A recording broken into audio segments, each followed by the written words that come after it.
la conclusion des 100 jours d'apaisement devra attendre encore quelques jours. Le président de la République Emmanuel Macron avait promis en avril dernier, après les remous dans la société française provoqués par la réforme des retraites, d'établir 100 jours d'apaisement en France dont il tirerait des conclusions et qu'il présenterait aux Français lors du traditionnel discours du 14 juillet. Mais ce mercredi 12 juillet, l'Élysée a annoncé que le chef d'État ne s'exprimera finalement pas le jour de la fête nationale. Il abordera cependant bel et bien le bilan de cette période dans les prochains jours selon son entourage, d'ici à la fin du mois au plus tard selon le porte-parole du gouvernement Olivier Véran. Emmanuel Macron, qui n'est pas un coutumier de la prise de parole lors du 14 juillet, ne l'ayant pratiqué qu'en 2020 et 2022 depuis son accession à la tête de l'État, avait pourtant bien l'intention de s'exprimer et peut-être même d'annoncer un remaniement gouvernemental.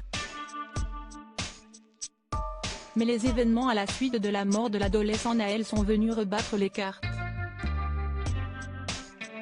Après ces événements, les forces de l'ordre estiment que des violences peuvent redémarrer à l'occasion de la fête nationale. Emmanuel Macron préfère alors garder la maîtrise de sa prise de parole afin de présenter sa feuille de route, où devrait figurer un projet de loi sur l'immigration et un autre sur la planification écologique, lors d'une accalmie au sein de la société.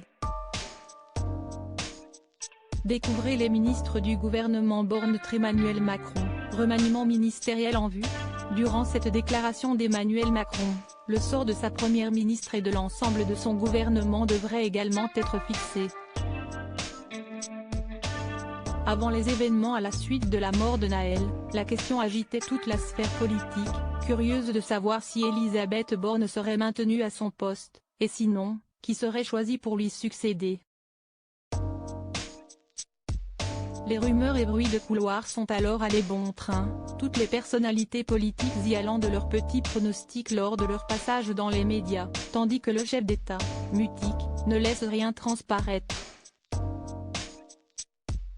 Même l'ancien président de la République Nicolas Sarkozy est allé jusqu'à donner directement son avis à Emmanuel Macron sur la personne optimale pour le poste selon lui. Ce suspense qui devait prendre fin d'ici quelques heures, va finalement durer encore quelques jours de plus. Crédit photo, Elliott Blondet pour Best Image.